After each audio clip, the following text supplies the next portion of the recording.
Përshëndetje nderuar teleshikues, jemi në edicionin informativ këtu në News 24, ndër të tjera në këtë edicion lajme çdo të ndiqni.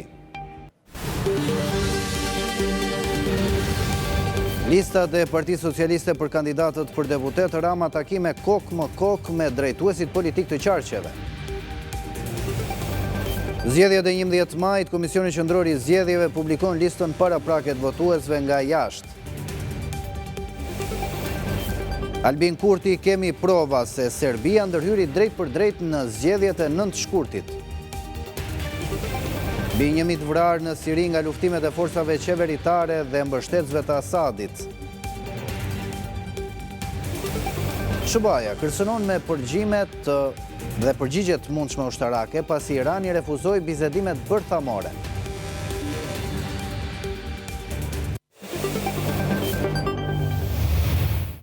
Ju njohim tani më gjerësisht me informacionet e fundit. Kryeministri Edi Rama ka nisur sot në Tiranë takimet kok më kok me çdo drejtues politik të qarqeve për hartimin e listës së kandidatëve për çdo qark. Kjo është dita e tretë e takimeve, teksa mbrëm u mbyll takimi informal 2 ditori drejtuar nga kryeministri Edi Rama, njëkohësisht kryetari i Partisë Socialiste. Tani do të kemi një komunikim të drejtë për drejtë me Osman Stafën për të mësuar të rejat e fundit. Osman, përshëndetje sërish, çfarë ka ndodhur aktualisht?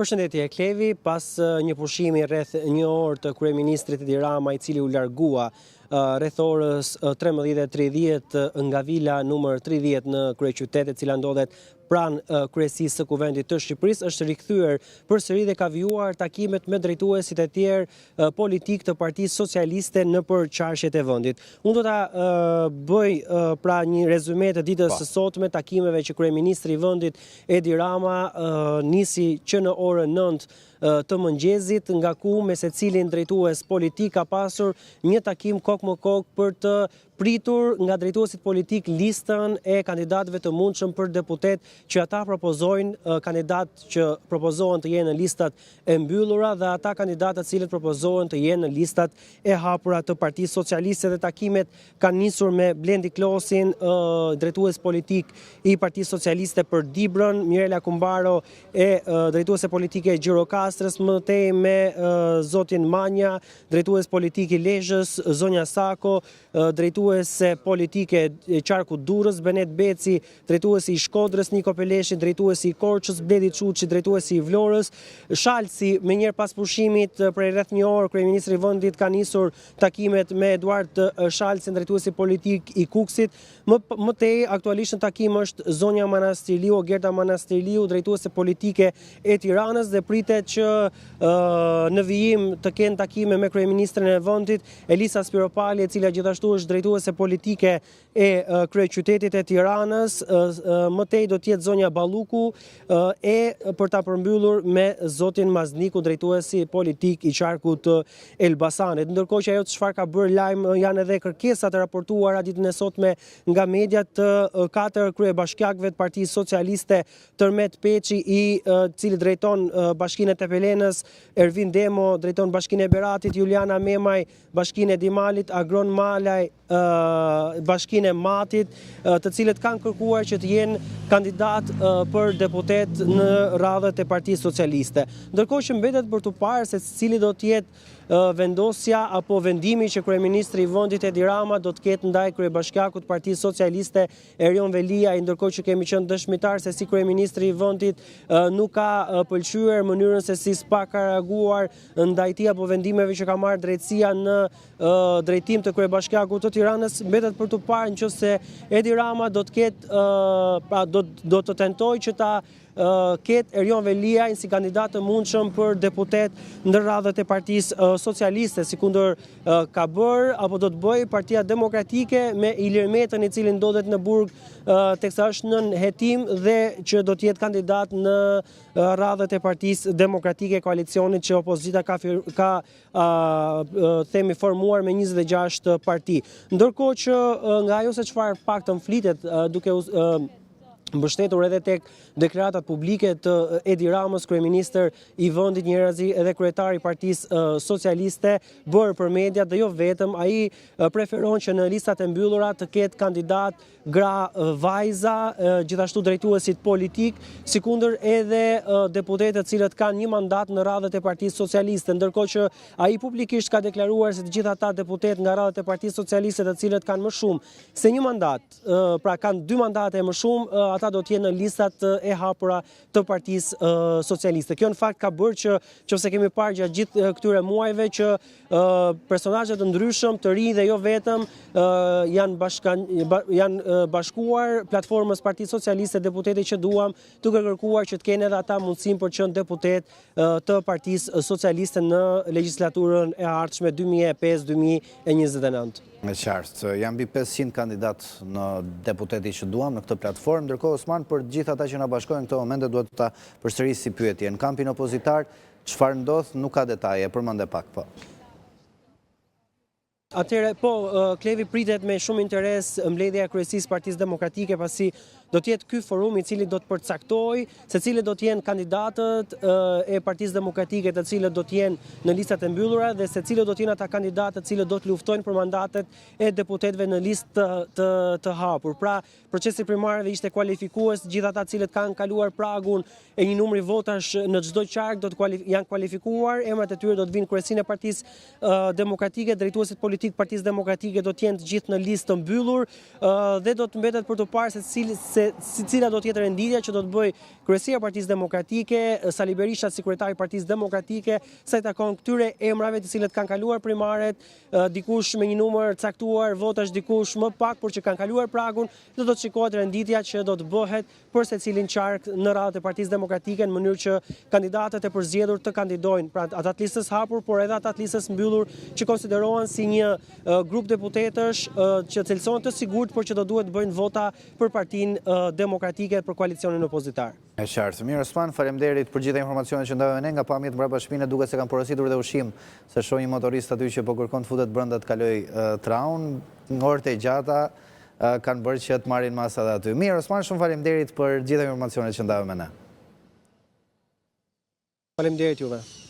Ne vjojmë me tjera informacione. Komisioni Qendror i Zgjedhjeve ka publikuar listën paraprake të zgjedhësve nga jashtë. Me anë të një njoftimi, KQZ sqaron se vetëm ata zgjedhës nga jashtë, të cilëve u është pranuar kërkesa për të regjistruar nëpërmjet platformës së posaçme, janë pjesë e kësaj liste.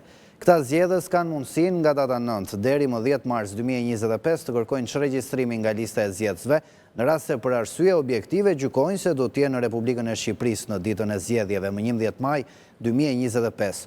Po ashtu mund të ribëjnë edhe njëherë kërkesën ata zgjedhës që kanë ndryshuar vendqëndrimin pasi është miratuar kërkesa, duke saktësuar adresën e re së bashku me dokumentin provues të adresës.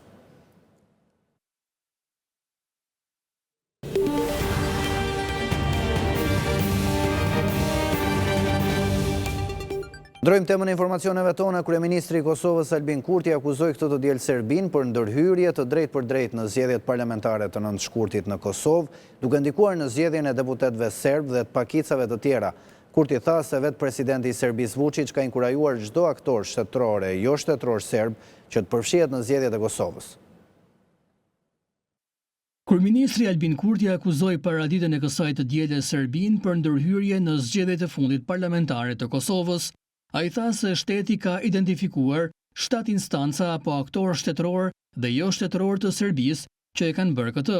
I pari sipas Kurtit është presidenti i Serbisë Aleksandar Vučić, duke përmendur më pas edhe Milan Radojičić apo kryenegociatorin serb për dialogun me Kosovën Petar Petković, bijan serbe, mediat serbe të kontrolluara nga Beogradi dhe disa struktura ilegale. Vetë presidenti i Serbisë ka inkurajuar çdo aktor shtetëror e jo shtetëror serb që të përfshihet në zgjedhjet e Kosovës. Për këtë qëllim, rol ekzekutiv ka pasur kryeterroristi Milan Radojičić, apo njeriu i cili ka marrë detyrat për Kosovën nga presidenti i Serbisë. Aparati shtetëror i Serbisë ka bërë përpjekje të jashtëzakonshme të dëmtoj subjektet rivale serbe, veçanërisht Partinë për Liri, Drejtësi e Mbijetesë, za slobodu i pravdu opstanak të Nenad Rashićit, ministrit të qeverisë sonë për komunitetet dhe kthim, dhe Demokracia Serbe apo Srpska Demokratija të Aleksandar Arsenijevićit, por po ashtu edhe votuesit e subjekteve të komuniteteve tjera, kryesisht Rom e Ashkali. Përfaqësues të caktuar nga pothuajse gjitha subjektet tjera politike serbe janë tërhequr nga gara pas kërcënimeve që kanë marrë. Këto raste janë shënuar edhe në 4 komunat veriore, edhe në 6 komunat e tjera me shumicë serbe në Kosovë. Për shumicën e këtyre rasteve, institucionet tona kanë dëshmi, të cilat për hir të privatësisë dhe sigurisë së qytetarëve serb nuk është e dobishme të bëhen publike. Kurti tha se vetë presidenti i Serbisë ka inkurajuar çdo aktor shtetëror dhe jo shtetëror serb që të përfshihet në zgjedhjet e Kosovës. Kurti tha se aparati shtetëror i Serbisë ka bërë përpjekje që të punojë kundër disa subjekteve serbe, veçanërisht partisë Nedad Rashić dhe partisë Demokracia Serbe të Aleksandar Arsenijević. Institucionet e vendit, tha ai, kanë dëshmi për këto ndërhyrje. Sipas të dhënave të Komisionit Qendror të Zgjedhjeve të Kosovës, lista serbe e cila e gëzon mbështetjen e Beogradit zyrtar ka marrë mbi 38.000 vota, ndërsa partia e Nenad Rashić, i cili është ministër në qeverinë e Kurtit, i emëruar pas largimit të listës serbe nga institucionet e Kosovës, ka siguruar rreth 4.000 vota. Kushtetuta e Kosovës garanton 10 nga 120 vendet e kuvendit për komunitetin serb dhe 10 të tjera për komunitetet e tjera jo shumicë.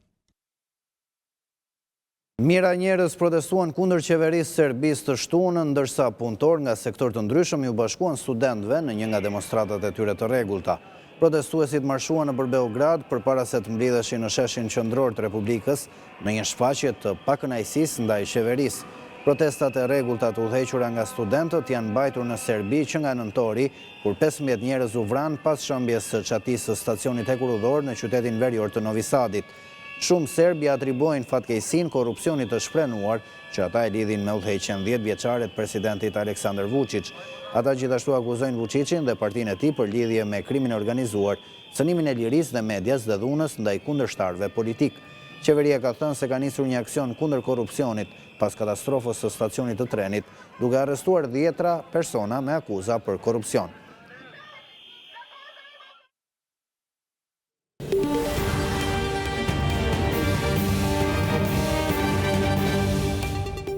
Shohim të tjera zhvillime, një 53 vjeçar është arrestuar nga policia e Tiranës pasi në banesën e tij mbante pa leje 2 pushkë zjarri, municion luftarak dhe një thik, të cilat ju sekuestruan nga policia. Në kuadër të operacionit koduar Rifëll u vun pranë Arben Kraja, i cili akuzohet nga policia për veprat penale mbajtje pa leje dhe prodhimi armëve shpërthyese dhe i municionit, dhe prodhimi, mbajtja, blerja apo shitja pa leje e armëve të ftohta. Gjatë kontrollit të banesës, shërbimet e policisë gjetën dhe sekuestruan në cilësinë e provës materiale 2 armë zjarri pushk, municion luftarak dhe një thik, thot policia e Tiranës. Ndërkohë materialet i kaluan prokurorisë për veprimet mëtejshme procedurale.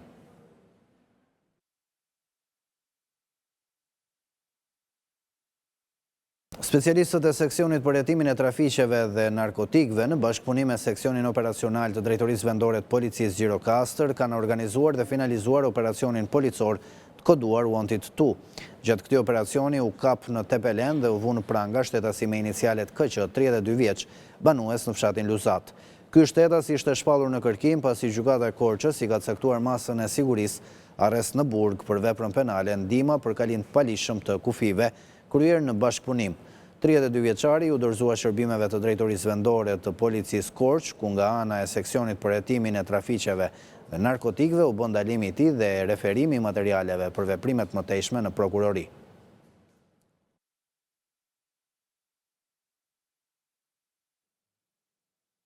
Vjojnë veprimet hetimore në kuadër të operacionit koduar Multiple që u zhvillua ditën e premte, ku arrestuan 2 shtetas dhe u proceduan 4 të tjerë për shfrytëzim prostitucion dhe organizim të lotarive të palejuara. Si rezultati i hetimeve, këtë fundjavë u identifikua dhe u vu në pranga edhe një 24 vjeçar, i cili shiste lëndë narkotike në qytetin e Beratit.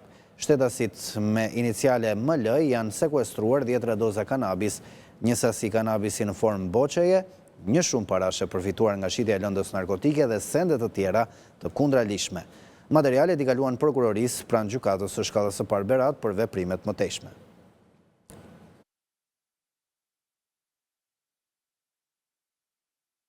Policia ka zbardhur detaje të reja nga aksidenti i së shtunës në Fushdomje, ku një 2 vjeçar u përplas për vdekje nga një automjet. Mësohet se i mituri ka qenë duke luajtur në oborrin e shtëpisë dhe në një moment ka vrapuar drejt rrugës. Drejtuesi i mjetit nuk e ka vënë re voglueshin dhe e ka përplasur. Nga hetimet e policisë, 57 vjeçari rezulton komshi me viktimën.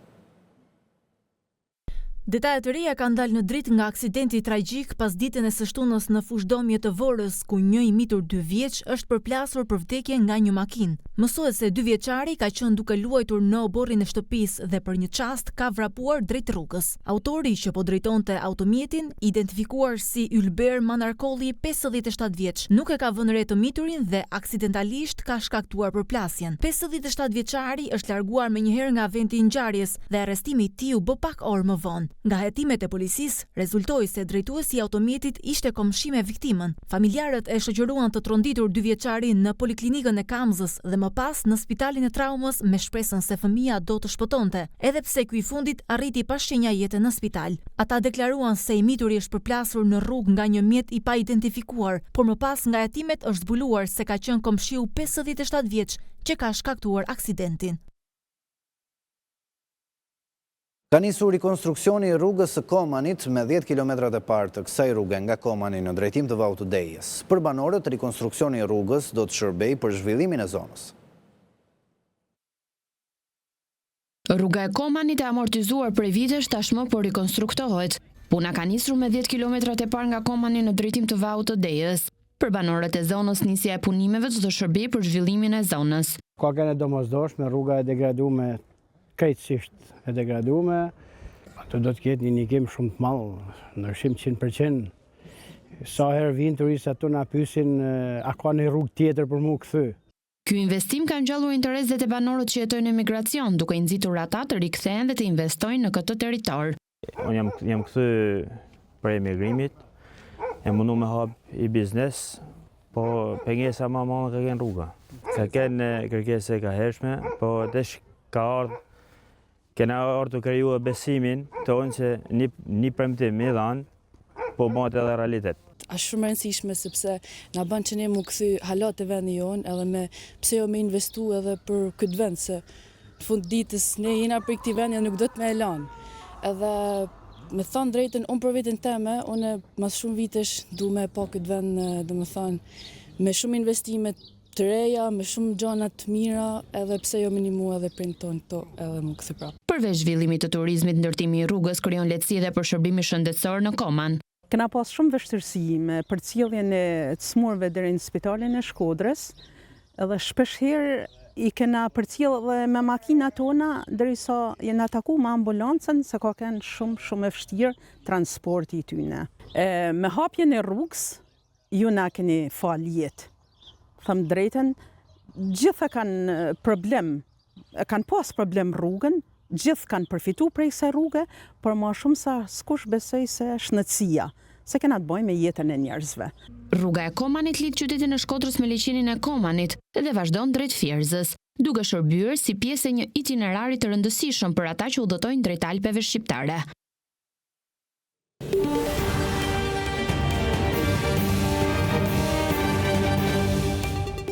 Ndrojmë temën e informacioneve tona. 3 muaj pas ndryshimit të regjimit në Siri, tensionet janë rritur sërish, ku brenda 2 ditëve janë vrarë më shumë se 1000 njerëz mes tyre 745 civil që i përkasin pakicës fetare Alavite.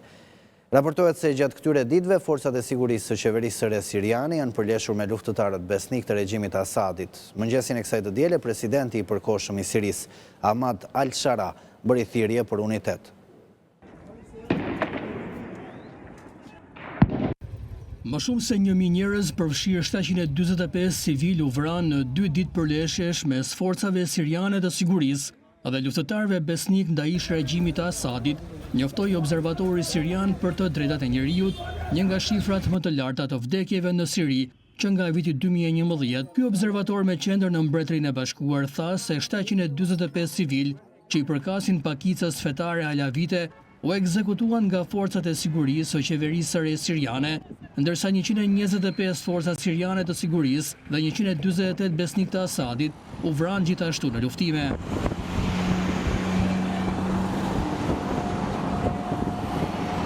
Konflikti nisi të njëjtën pasi luftëtarët besnik të regjimit të rrëzuar të Asadit zon prit ndaj forcave të sigurisë në Jable, në provincën bregdetare Latakia.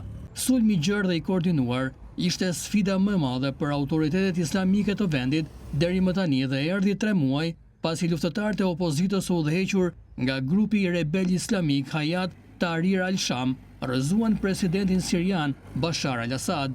Për të shtypur rebelimin, qeveria siriane bëri thirrje për përforcime me mira luftëtarë të mbledhur në brigjet e Sirisë nga i gjithë vendi, megjithëse luftëtarët janë nominalisht nën kujdesin e qeverisë së re siriane, milicit ende vazhdojnë të jenë funksionale, disa prej të cilave janë implikuar në abuzimet e të drejtave të njerëzit në të kaluarën.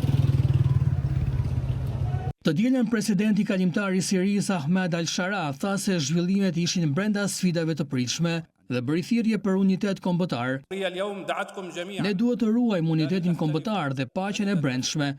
Ne mund të jetojmë së bashku, tha ai në një video të shpërndar nga mediat arabe, duke folur në një xhami në lagjen e tij të fëmijërisë, Mazah në Damask. Shkëputemi tani për një hapësirë publicitare, rikthehemi pas pak me informacione të reja.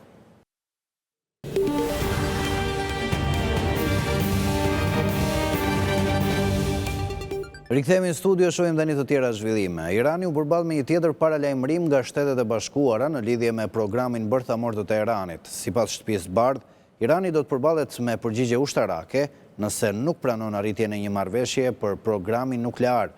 Një ditë më herët, lideri suprem i Iranit, Ayatollah Ali Khamenei, e hodhi poshtë kërkesën e Shteteve të Bashkuara për bisedime. Shtëpia e Bardhë paralajmëroi sërish Teheranin të dielën se do të përballet me përgjigje ushtarake nëse nuk pranon arritjen e një marrëveshje për programin bërthamor. Një ditë më herët, lideri suprem i Iranit, Ayatollah Ali Khamenei, hodhi poshtë kërkesën e Washingtonit për bisedime.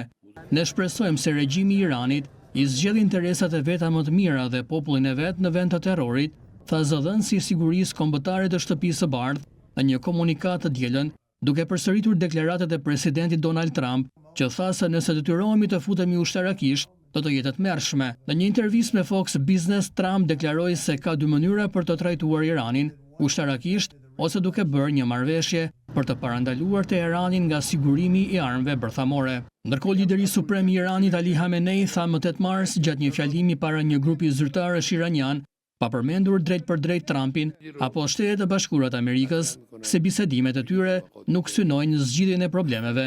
Shtetet e Bashkuara dhe Izraeli kanë thënë prej kohësh se nuk do të lejojnë kurrë Teheranin të posedojë armë bërthamore, ndërsa Irani vazhdon të pasurojë uraniumin në nivele pranë atyre të përdorura për prodhimin e armëve nukleare. Teherani ka këmbgulur se programi i tij është vetëm për qëllime paqësore. Një person i armatosur u qellua nga personeli i shërbimit sekret amerikan të dielën në mëngjes jashtë Shtëpisë së Bardhë, njoftoi agjencia menjëherë pas incidentit. Presidenti Donald Trump nuk ishte në Shtëpinë e Bardhë të dielën në mëngjes kur ndodhi ngjarja. Sipas shefit të shërbimit sekret të komunikimeve, autoritetet morën informacion për një person të armatosur i cili po udhtonte për në Washington DC nga Indiana. Autoritetet amerikane identifikuan personin që përputhej me përshkrimin pranë Shtëpisë së Bardhë dhe gjetën makinën e tij të parkuar. Momentin që autoritetet e sigurisë ju afruan, ai nisi të qelloi duke nxitur një konfrontim të armatosur. Personi i armatosur u plagos nga forcat e sigurisë dhe u dërgua në spital. Autoritetet amerikane kanë nisur hetimet për të zbuluar shkaqet e kësaj ngjarje.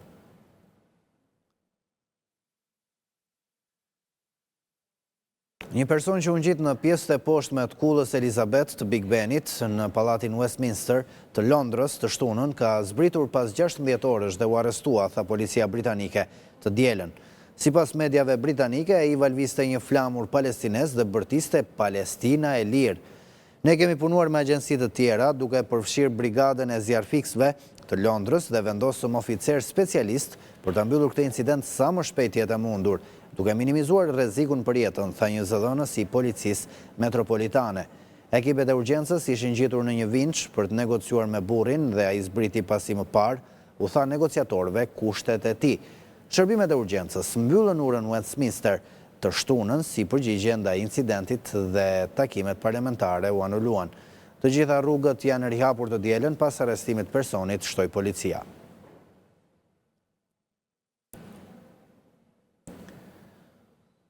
Forcat speciale ruse kaluan disa kilometra nëpër një tubacion të madh gazi pranë qytetit të Sudzhas në një përpjekje për të kapur në befasi forcat ukrainase.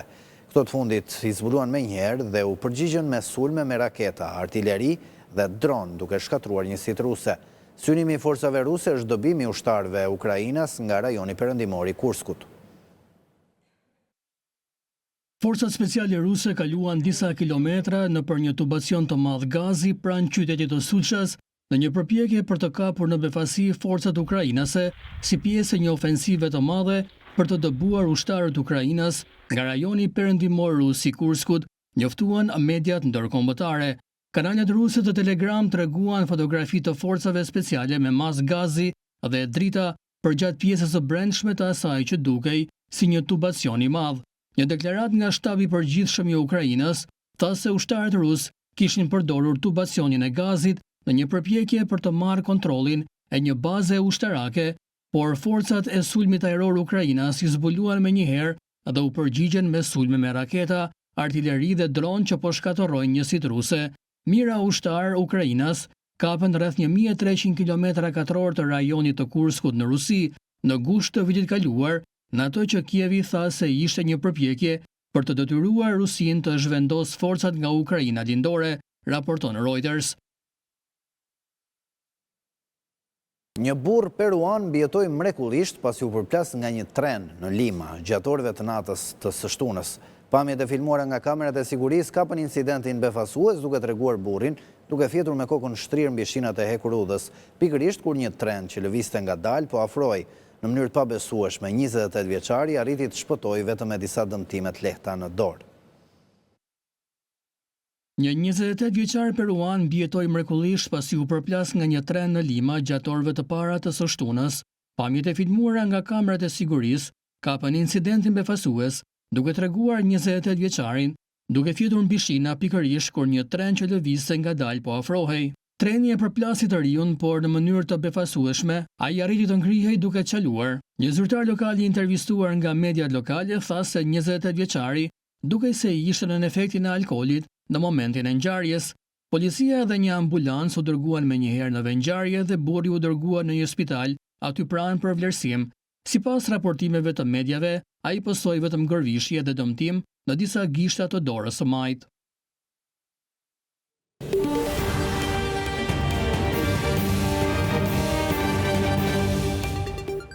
Ndrojmë temën e informacioneve tona. Elbasani nis përgatitjet për festën tradicionale të ditës verës. Në të gjithë qytetin ka filluar të ndihet aroma e këndshme e ballokumeve, ndërsa Bashkia e Elbasanit ka parashikuar një agjendë të ngjeshur festimesh, të cilat do të kulmojnë në 13 dhe 14 mars.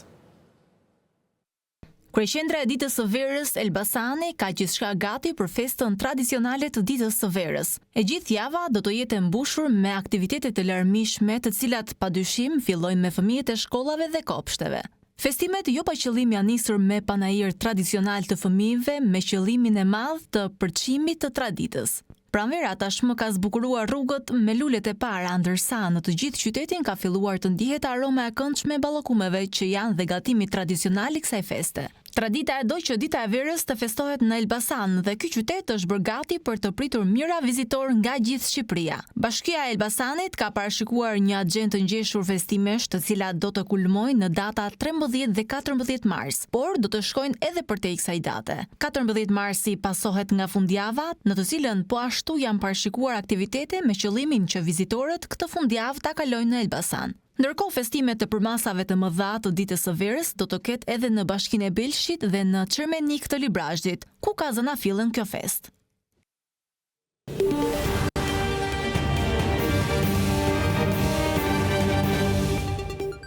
Shohim të tjera zhvillime, vijon tradita e lojës me djathin Majorkino në Siçili, duke gjallëruar edhe më shumë vendin gjatë karnavaleve. Loja besohet këtë origjinën në fillim të shekullit të 17, kur ndërtimi i rrugëve në Novara di Sicilia krijoi hapësirat e nevojshme për lojën, e cila nuk mungon asnjëherë në këtë vend.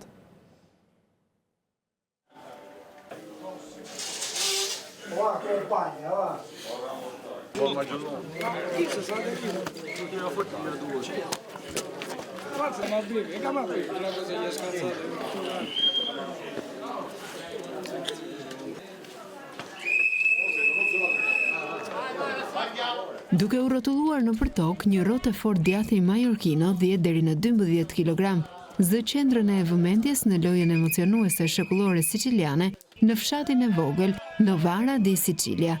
Lojtari më i vjetër në vend tha se kjo lojë nuk ndryshon kurrë.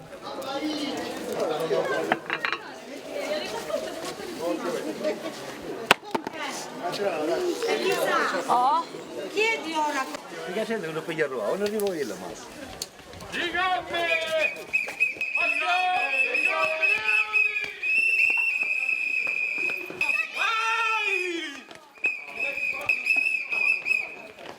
Il gioco non cambia mai. Lojtarët ndryshojnë, por sistemi është gjithmonë i njëjtë. Majorkino, litari dhe gjithçka tjetër është njësoj. Majorkino, Lazio e tutto il resto.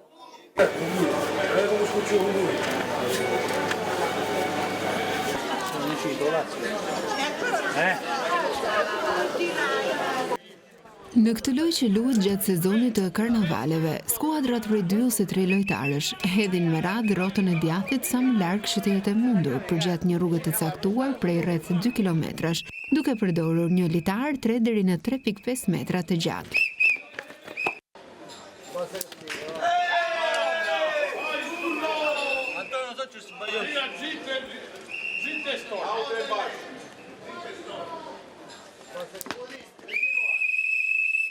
È una cosa allegra, una cosa vecchia, che mi ricordo io Është diçka që të sjell lumturi, një gjë e vjetër që më kujton kohën kur luaja me të moshuarit. Tani disa të rinj e pëlqejnë më shumë lojën, ndërsa unë jam më i vjetri ndër të moshuarit. Infatti, anziani, io sono il più grande. Qëllimi i lojës është të shtyhet djathi nga vendi ku ka zbritur për herë të fundit dhe skuadra, lojtari i fundit i të cilës e hedh djathin më larg, shpallet fitues, duke pretenduar se djathi është vetë çmimi i madh.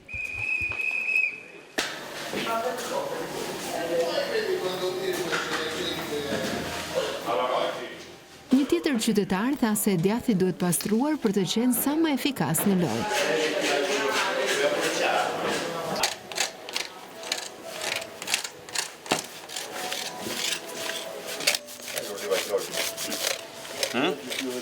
Lo stiamo pulendo perché sennò altrimenti quando tu lo tiri scivola sul lato. Po e pastrojmë sepse për ndryshe kur e tërheq, rrëshqet në për litar, kështu që duhet ta pastroni që të ketë më shumë efikasitet në lojë.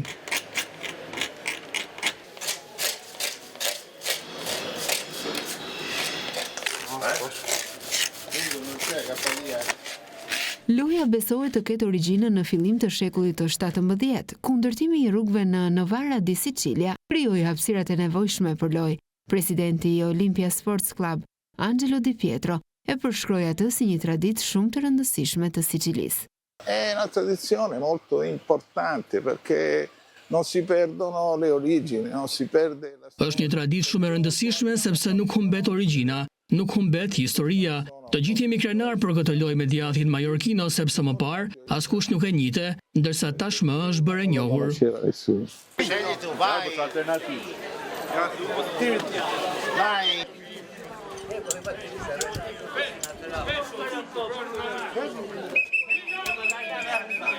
Pavarësisht historisë së saj prej vitesh, natyra e paparashikueshme e lojës, ku djathi mund të devijojë në rrugicat anësore ose të ngecë në kanale, rrit emocionet dhe i jep ritëm karnavaleve.